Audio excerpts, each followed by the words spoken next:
All right, so I realized, thanks to a new subscriber slash viewer, I never finished making my videos on this engine when I finished it last year, so I'm going to do that now and go over every single thing this engine's going to get, what's done to it, what I paid for it, and the way I did this all. So, getting right into it from the bottom, this is a 1999 Crown Vic non-PI engine.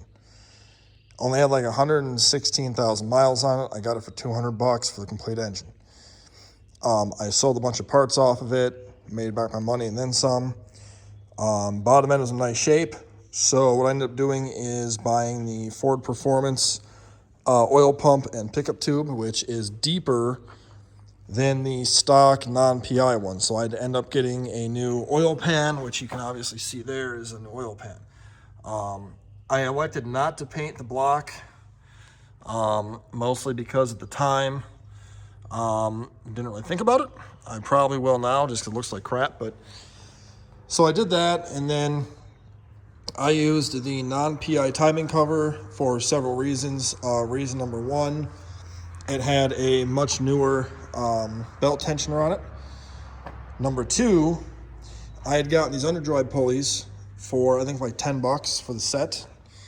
There's another one for the alternator when it goes on, which, by the way, if you run this, alternator has to get bolted on first because the bolts won't go in the holes now. But anyway, so I went that route for these underdrive pulleys, and then I ran the non-PI timing chain set because, one, I liked how it bolted on better. Watch my other videos when I was doing all this. You'll see what they look like different.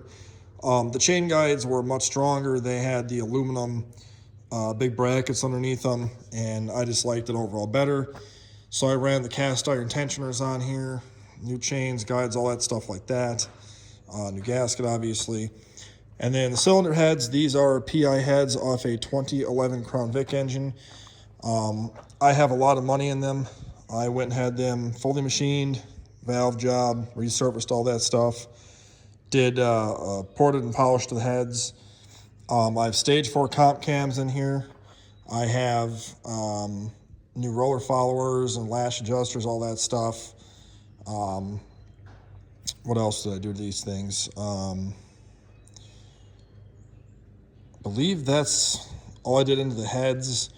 I used the late model valve covers in here. Obviously new gaskets.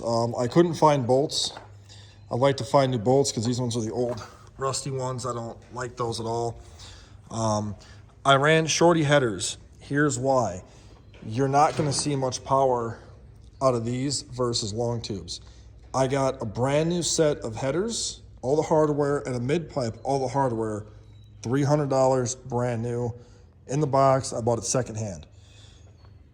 I'm all about saving money, and the long tubes aren't going to add that much more power.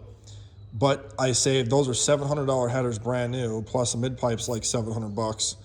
So for the money I saved, I can buy a nitrous kit for this and gain a 50 shot off of that. So that's why I went shorty headers. If you're looking for all-out NA power, long tubes, off-road X-pipe, best way to go. Moving on, this has the oil cooler housing or whatever, oil filter housing, new gasket, obviously new oil filter. The water outlet is the exact same as the non-PI to the PI. Moving up top here, this is a brand new PI Ford intake manifold, new thermostat, original thermostat housing. I have just the standard Ford spark plugs in here, the double platinum plugs. I got 47-pound Ford Racing injectors with little attachment things, whatever, to run the harness, EV6 harness or whatever. And then the coils are just some Rock Auto coils for now. I have an Edelbrock intake that I'm debating on putting on here. Still on the fence of that. If you run the Edelbrock, you need different fuel rails and all this stuff, which I need to replace this hose anyway because it's all cracked and crappy. So I gotta still do this. Then I got the 78mm BBK throttle body plenum up top. Got this for $200 brand new in the box. I'm gonna have to run EGR because nobody will tune the emissions off these anymore for me. Aluminum flywheel and clutch. Well, aluminum flywheel with a spec clutch on here. Behind here, you can see I have new remain seal in there. I put in there. Obviously, the whole engine's regasketed. Every gasket is brand new on this thing. I still do want to kind of paint this and make it look nice. So this whole setup all said and done, it's basically a full bolt on, raise the compression up. I plan to run E85 on this. I have a 340 liter power fuel pump, and the stage 4 cams I put in here, I did not degree them. You really should degree your cams. I did not. I don't have a degree wheel. Going back on it, really wish I would have. That's the right way of doing things. I still made us take it back apart and do that just because the motor's still out. It does spin over free. There's no piston to valve issue at all. I've seen mixed reviews on that, and I put them in here. And at first there was, until I realized I had 2 of the chain guys on backwards, because they're not labeled left or right. They're just in the box that I got. So when I realized and I flipped them around, there's no more interference, and now it spins over just fine. So I'm hoping to kind of see out of the setup like 325 to 350 at the wheels. I'm not guaranteeing anything, and I don't know for a fact, but I do have the Edelbrock intake, which I might swap on here. We'll see. Should be a pretty stout running engine. It's basically, I want to say rebuilt, but it's pretty rebuilt. The underdrive pulleys, just so you guys understand this, underdrive pulleys and an aluminum flywheel will not add horsepower to an engine. It frees up horsepower because the flywheel, you have less, it takes less effort out of the engine to spin it, just like with these pulleys, which these are actually heavier than the stock pulleys are on these. I don't really think they're going to free up the 7 to 12 horsepower at the wheels that they say they will. I got them for $10. I'm gonna test them out. So, you know, I'm not saying go out and buy them, but $10, I'm like, I'll try them.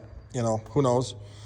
Flywheel I got for free anyway, same with the clutch. So we're gonna run those, and this will end up going into the Mach 1 after Automotion this weekend, because I never got the 4-valve done. It just didn't happen, and now this car here is just effed up. So I have a perfectly good engine and a perfectly good car with a bad engine, so I'm just gonna put the 2-valve in there for this year, and then hopefully build a 4-valve over that. But basically, this is where I'm at with this engine. I gotta still buy an alternator for it, and then gotta buy the EGR downpipe that goes from back here, the threads are, down into right here, and then that'll be done. And then your DPFE sensor here ends up bolting somewhere like, I don't know, something like this or some shit, I don't know. But I'm hoping to make some decent power at the wheels with this thing. My goal is to make it faster than my Mach 1 was. The best that car saw was 300 at the wheels and 320 torque. And whatever it doesn't make, I'm gonna throw some nitrous at it, just a small shot, to make up the difference. Gotta put the power steering pump on here yet. And then I did use the PI coolant crossover tube. One tip about doing that I personally did, I put some black RTV in there when I pushed it on there to help seal it. When I did a PI swap last time, that started to leak, and then all this stuff has come back off. So a little bit of, you know, being proactive here and got that done. It's got a new water pump on it. It is getting corroded though from sitting, but it is a new water pump. And so it's basically a rebuilt, well, semi-rebuilt engine, but new gaskets. And so I'm hoping to see some good power to this. Even ran a new gasket on that. And so that's basically it. But you guys have any questions, let me know. Any advice on the PI swap, let me know. If you're doing this inside of your car, be mindful. On both sides with the heads in the car, there's a couple bolts that you can't pull all the way out or hits the shock towers.